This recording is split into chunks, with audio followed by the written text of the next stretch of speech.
Hey everyone, how's it going today?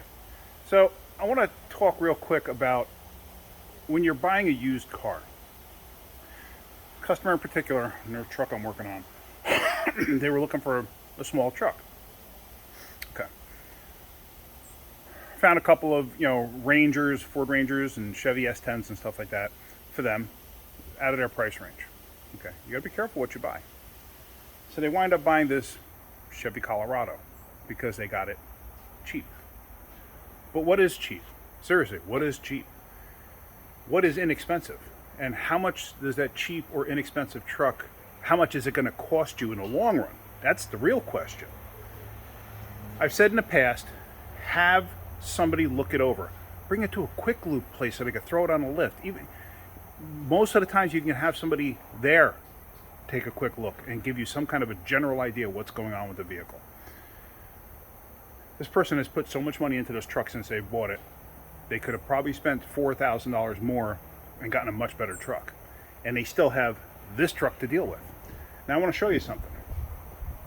This truck supposedly had a rebuilt transmission. He said, oh, you could look underneath it and see it was rebuilt. Okay, so let's go underneath it.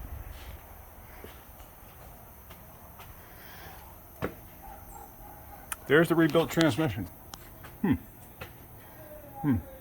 They didn't have receipts, supposedly.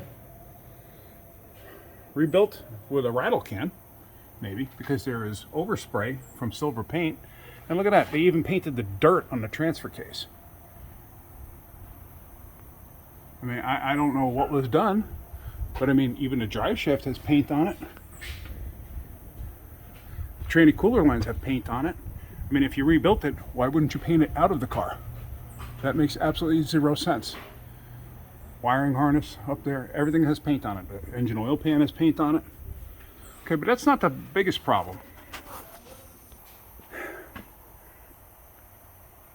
Where'd the car come from? Seriously, where did it come from? Where did the car live its life? Well, if the car lived its life up north, what are you going to be dealing with? Rot. Okay. Had they put this thing on a lift, they would have picked up on it. And I'm sure they picked up on this. A little something here. Okay, not terrible. Not terrible.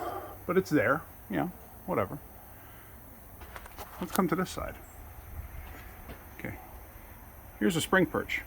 Okay, this bracket's broken. No big deal for the parking brake cable. Really, it's not a big deal. However, notice this gigantic rot hole there? Notice a steel plate there?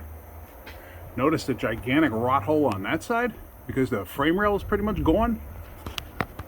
And somebody just basically reinforced everything here. It's just completely rotted away. But somebody reinforced it with steel plate. Is that good? Is that going to hold? Yeah, probably. But even still, how much of a bargain did you get on the vehicle? Did you really save $4,000? They had the drive shaft blow out of this thing, and I wanted to show you this too. Look at the muffler. When the drive shaft blew up, look what it did to the muffler. Thought that was kind of interesting. So far, since he's bought this thing, we're down doing a fuel pump on it. That's another video. He lost the drive shaft on the road.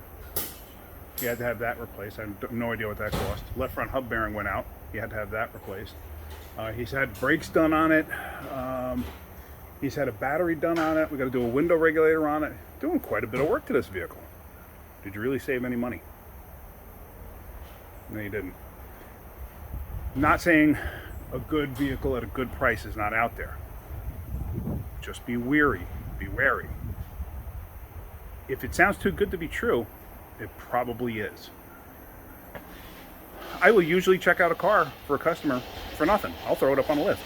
If I don't know you and you just show up and I'm probably never going to see you again, I'll charge you like a minimum fee, $40, $50, whatever it is, to throw it up on a list. It's money well spent. It really is.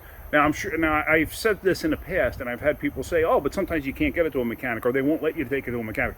Well, you know what? The person who won't let you take it to a mechanic, that's a car to avoid, right there. If they won't let you take it to a mechanic, even their own mechanic should be able to put it on a lift and let you look at it. So, and if they won't let you do that, walk away.